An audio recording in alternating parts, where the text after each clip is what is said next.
Hello students, এই ধরনের অঙ্ক সাধারণত আমরা যে কোনো চাকরির পরীক্ষায় দেখে থাকি। চলো এই অঙ্কটাকে খুব সহজে করি।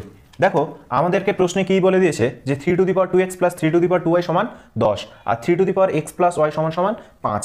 আর আমাদেরকে কি করতে বলেছে যে 3^x - y + 3^y - x = কত। চলো এটাকে খুব সহজে করে নিই। প্রথমে কি করব যে এটাকে ভেঙে দেব। কিভাবে ভাঙবো?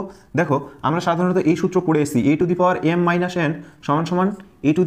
n a⁻m/a⁴n, ঠিক না? তো এই সূত্রটাকে আমি এখানে কাজে লাগাবো। তাহলে আমি এটাকে এইভাবে করতে পারি 3^x/3^y প্লাস এটাকেও সেম সূত্রে, এই সূত্রেই যদি লাগাই তাহলে 3^y/3^x।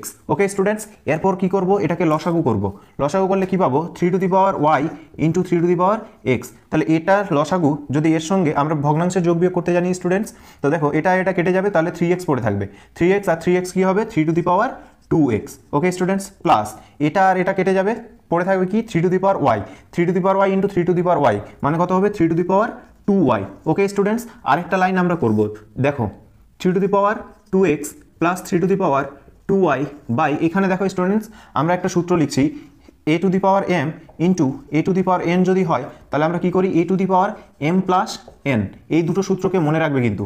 এই সূত্রটাকে কাজে লাগালে এখানে কি হবে? 3^x + y। ওকে স্টুডেন্টস, এবার দেখো এটার মান কত? এটার মান হচ্ছে, দেখো এখানে দিয়ে দিয়েছে 10, আর 3^x + y এর মান কত? 5 দেওয়া আছে, কাটলাম 2। তাহলে আমাদের অ্যান্সার কত হলো? 2। Okay students,